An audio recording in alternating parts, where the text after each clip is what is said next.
Hello friends, good morning to all of you. Welcome to my YouTube channel Ocean of Knowledge.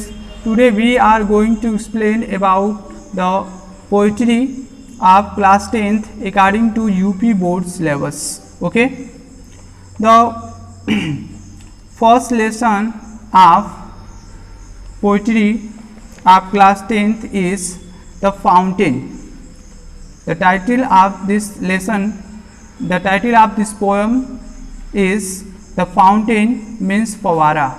This is very beautiful poem. This is very glorious poem. Okay, and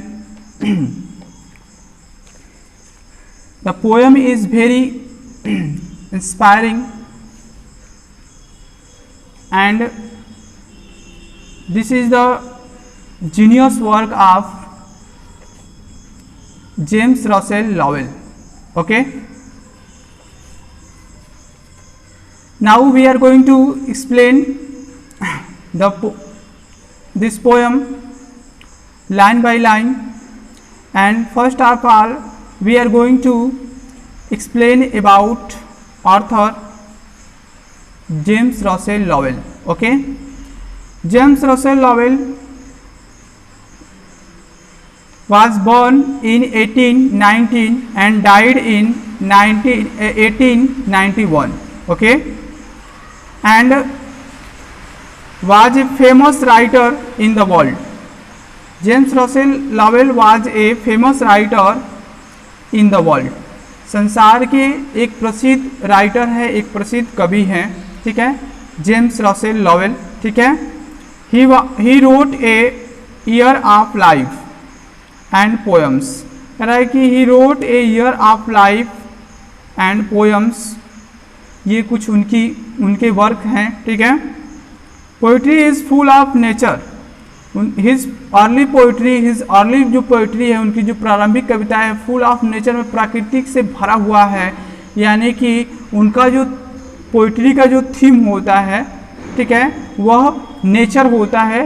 यानी nature से related वो poems लिखते हैं. ठीक है ना, तो ध्यान देंगे. एंड द इमोशन से रिलेटेड उनका पोएम होता है. नेचर एंड इमोशन दोनों से रिलेटेड उनका पोएम, जो प्रारंभिक उनका अर्ली जो पोएम थे वह थे. ठीक है ना.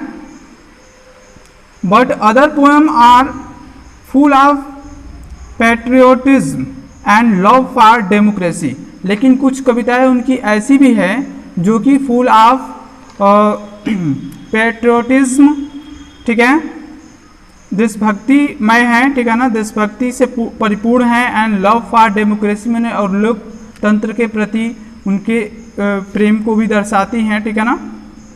He is more known as a suggestive literary critic. कि वह एक साहित्यिक आलोचक के रूप में जाने जाते हैं, साहित्यिक आलोचक के रूप में संकेत करते हैं. ठीक है ना. यानी इससे यह लगता है कि वह एक साहित्यिक आलोचक हैं. ठीक है ना. उनके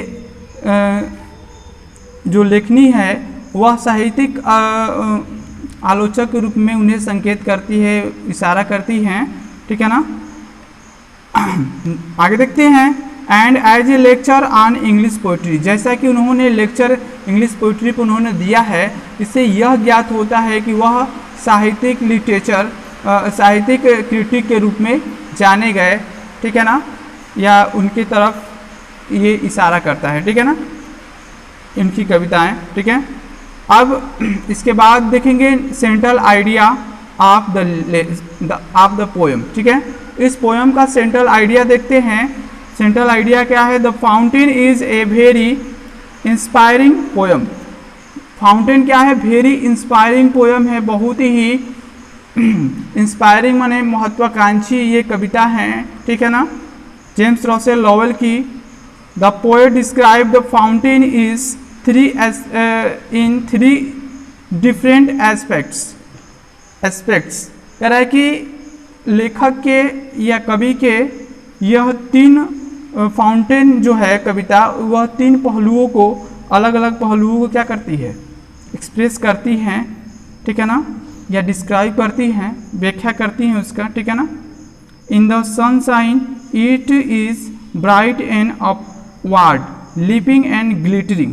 कह रहा है कि इन द सनशाइन, सूर्य के प्रकाश में फव्वारा क्या होता है, ब्राइट माने चमकता है, एंड अपवर्ड माने ऊपर की ओर उठता जाता है। फव्वारा आप देखे होंगे, ठीक है ना, फव्वारा जो कि ऊपर की तरफ पानी को क्या करता है, लिपिंग करता है, ठीक है ना, फ्लैशिंग करता है, और ग्लिटरिंग, सनशाइन में ग्लिटरिंग करता है, ठीक है ना, देखने में बहुत ब्यूटीफुल लगता है। ठीक है, आप अक्सर सिटी में जाएं या पार्क वार्क में जाते होंगे तो आपको फव्वारा देखने को मिलता है। ठीक है,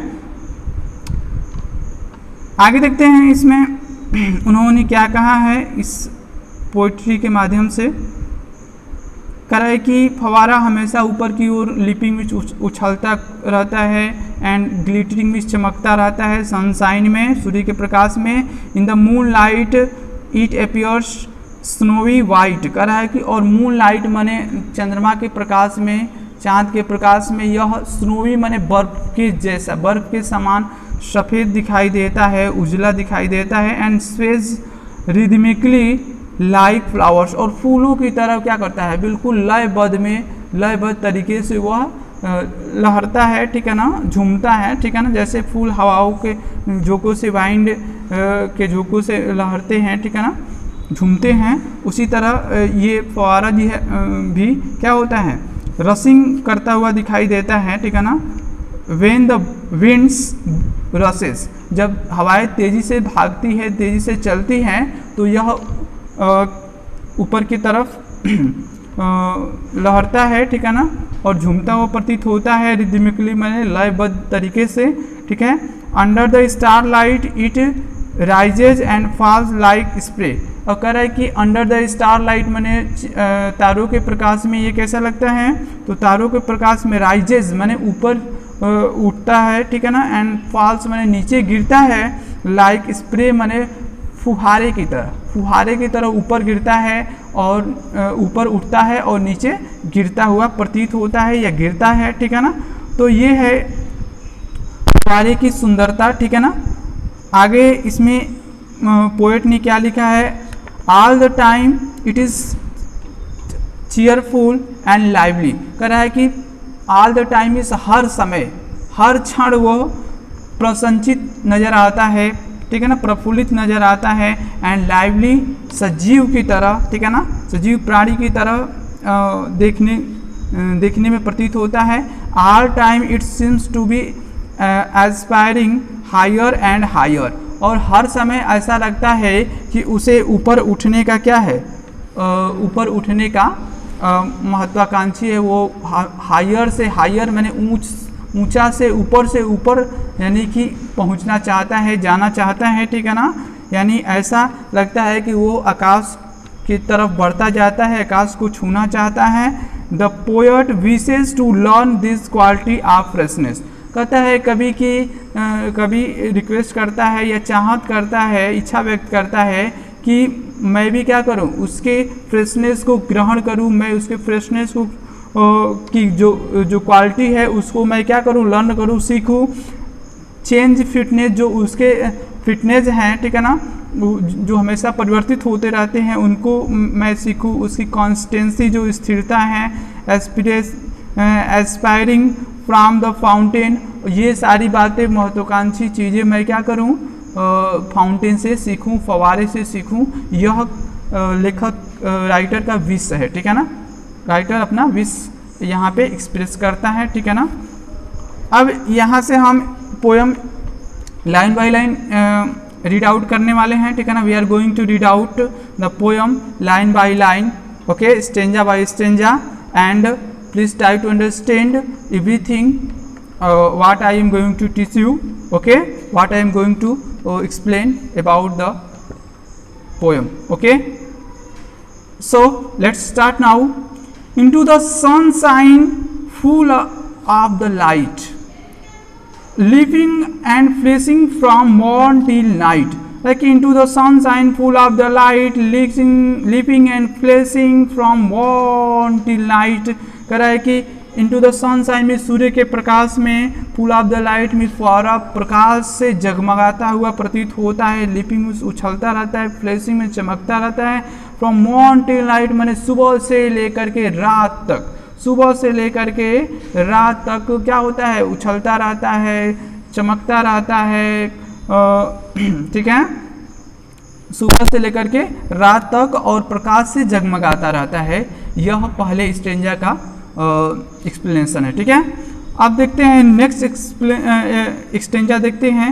into the moon light whiter than snow waving so flower like when the winds blow, कह रहा है कि इनटू द मून लाइट, चांद के प्रकाश में, वाइटर देन स्नो, फुहारा जो होता है चांद के प्रकाश में बर्फ से भी सफ़ेद उजला दिखाई देता है फुहारा, ठीक है ना।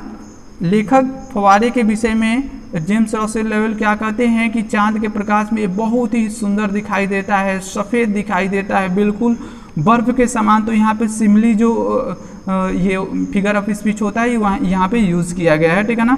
वेविंग सो फ्लावर लाइक्स, और यहाँ पे भी सिमली अलंकार, Simli figure of speech use किया गया है, ठीक है, सिमली उपमा। वेविंग सो फ्लावर लाइक में कह रहे कि बिल्कुल फूलों की तरह लहरता है या झूमता प्रतीत होता है, ठीक है ना। When the winds blow, when the winds blow, कह रहे कि जब हवाएं तेजी से बहता है, हवाएं जब शीतल हवाएं चलता है, ठीक है ना, कूल हवाएं जब चलता है, तो उस कंडीशन में, उस स्थिति में ये क्या होता है, फूलों की तरह झूमता हुआ नजर आता है, कौन, फव्वारा, ठीक है ना। Into the star light rushing in spray happy at mid night happy by day, कह रहा है कि इंटू द स्टार लाइट में, तारों के प्रकाश में, रशिंग स्प्रे मैंने तेजी से भागता हुआ नजर आता है, इन स्प्रे मैंने फुहारे के रूप में, हैप्पिंग एट मिड नाइट, कह रहा है कि हैप्पी एट मिड नाइट, और मध्य रात्रि तक ये खुशहाल रहता है, प्रसन्नचित रहता है, प्रफुल्लित रहता है, हैप्पी बाई डे, और पूरे दिन, पूरी रात, मध्य रात्रि तक, पूरे रात, पूरे दिन क्या होता है, ये प्रसन्नचित रहता है, खुश रहता है, कभी भी इसके चेहरे पे कोई उदासी की लकीरें नहीं दिखती हैं, कोई चिंता की लकीरें नहीं दिखती हैं, ठीक है। अगला जो स्टेंजा है उसको अब रीड आउट कर रहे हैं, ठीक है ना, और उसके बाद इसका एक्सप्लेनेशन भी करेंगे, तो देखेंगे। इवर इन मोशन, कह रहा है कि हमेशा ये गति में रहता है, हमेशा चलता रहता है, कभी भी रुकता नहीं है। ब्लिसम एंड चियरी, हमेशा प्रसन्नचित रहता है और प्रफुल्लित रहता है, कह रहा है कि हमेशा गति करता रहता है, हमेशा प्रसन्नचित रहता है, प्रफुल्लित रहता है। स्टिल क्लाइंबिंग हेवन वर्ड, कह रहा है कि हमेशा लगातार लगातार हेवन वर्ड माने स्वर्ग की ओर, आकाश की ओर बढ़ता जाता है, आकाश की ओर चलता जाता है। ऐसा लगता है कि वो आकाश को छूने, आकाश की ऊंचाइयों तक पहुंचना चाहता है, आकाश को छूना चाहता है। स्टिल क्लाइंबिंग हेवन वर्ड, कह रहा है कि हमेशा आकाश की ओर बढ़ता जाता है। नेवर ए वियर मिस, कभी भी थकता नहीं है। ग्लेड ऑफ ऑल विदर्स, माने हर मौसम में क्या होता है, ग्लेड होता है, खुश रहता है, प्रसन्नचित रहता है। स्टिल सीमिंग बेस्ट, और हमेशा, स्टिल सीमिंग बेस्ट, हमेशा सर्वश्रेष्ठ प्रतीत होता है, सबसे सुंदर दिखाई देता है, सबसे अच्छा दिखाई देता है। अपवर्ड और डाउनवर्ड, चाहे वो गिरते समय या चाहे वो ऊपर उठते चाहे नीचे गिरते समय या चाहे ऊपर उठते समय, ये दोनों समय क्या होता है, एक समान दिखाई देता है, प्रसन्नचित दिखाई देता है, ठीक है ना, हमेशा खुशहाल दिखाई देता है, ठीक है, और हमेशा सबसे अच्छा प्रतीत होता है, सबसे सुंदर प्रतीत होता है। मोशन डाइजेस्ट, और कह रहा है कि गिरते या उठते समय, ऊपर चढ़ते समय, नीचे गिरते समय ही इसका क्या है, ये इसका आराम है। यानी कि लगातार मोशन करते रहना, लगातार ऊपर चढ़ते रहना, नीचे गिरते रहना है, इसका क्या है, आराम है। उसी में ये अपना आराम भी फरमा लेता है, ठीक है ना। फव्वारे के विषय में कभी डिस्कस करते बता रहे हैं, डिस्क्राइब कर रहे हैं। फुल ऑफ नेचर, ये प्रकृति से परिपूर्ण होता है, अपने स्वभाव से परिपूर्ण होता है, इसके स्वभाव में कोई चेंजिंग नहीं कर सकता है। नथिंग कैन टेम, लिखा है नथिंग कैन टेम, कोई भी इसे पालतू नहीं बना सकता है, ठीक है ना। नथिंग कैन टेम, कुछ भी ऐसा नहीं है जो इसे पालतू बना दे, कोई भी ऐसा नहीं है जो इसे पालतू बना सकता है। चेंज एवरी मोमेंट, प्रत्येक क्षण चेंज होता रहता है, परिवर्तित होता रहता है। ईवर द सेम, लेकिन हर समय वह एक समान प्रतीत होता है, एक जैसा प्रतीत होता है, स्थिर प्रतीत होता है। यद्यपि कि हमेशा चेंज होता रहता है फिर भी एक समान प्रतीत होता है। सीरियस एस्पायरिंग, कह रहा है कि सीरियस एस्पायरिंग, कह रहा है कि लगातार लगातार एस्पायरिंग मीन्स चढ़ता जाता है, ऊपर की ओर बढ़ता जाता है। सीरियस कॉन्टेंट माने हमेशा संतुष्ट रहता है, ठीक है, हमेशा ऊपर की तरफ, लगातार ऊपर की तरफ बढ़ते जाता है, फिर भी संतुष्ट रहता है, लगातार संतुष्ट रहता है, हमेशा संतुष्ट रहता है। डार्कनेस और सनशाइन, चाहे वो अंधेरा क्यों ना हो, चाहे प्रकाश की रोशनी क्यों ना हो, सूर्य का प्रकाश क्यों ना हो, हर समय संतुष्ट रहता है। अंधेरे में भी संतुष्ट रहता है, सूर्य के प्रकाश में भी संतुष्ट रहता है, ठीक है ना। और डाई एलिमेंट, और यही उसका सर्वश्रेष्ठ गुण होता है, यही उसका क्या होता है, सर्वश्रेष्ठ क्वालिटी होती है, बेस्ट क्वालिटी होती है, ठीक है ना, यही इसका फीचर है। ग्लेरियस फाउंटेन कह रहा है कि हे शानदार फवारा, राइटर यहाँ पे पोएट कह रहा है कि हे शानदार फवारा, glorious fountain, let my heart be, मेरे भी हृदय को वैसे ही बना दो, फ्रेश माने ताज़ा बना दो, चेंजफुल माने परिवर्तनशील बना दो, कांस्टेंट माने स्थिर बना दो, upward like the, upward means अपने ही तरह, जैसे तुम ऊपर उठते जाते हो वैसे ही मुझे भी बना दो कि मैं लगातार क्या करूं, ऊपर उठते रहूं, हमेशा परिवर्तनशील रहूं, फिर भी स्थिर रहूं, ठीक है ना। और मैं भी, मेरा भी हृदय तुम्हारी तरह तरोताज़ा हो जाए, मैं बिल्कुल तुम्हारी तरह ही बन जाऊं जैसे कि तुम हो, हर मौसम में प्रसन्नचित रहते हो, चाहे अंधेरा हो चाहे रोशनी हो, ठीक है ना, हर समय तुम प्रसन्नचित दिखते हो। तो ये इस तरह से ये कविता यहाँ पे फिनिश होता है, ठीक है ना। और मैं आशा करता हूँ कि ये कविता आपको बहुत अच्छा लगा होगा, आप सभी लोग इस कविता का भरपूर आनंद उठाएंगे और इससे आपको एग्ज़ाम में बहुत सारा हेल्प मिलेगा, ठीक है ना। तो इसी बात के साथ, इसी शब्दों के साथ ये कविता समाप्त होता है, ठीक है। तो आज की वीडियो में बस इतना ही। Thank you very much for watching my video. Have a great day.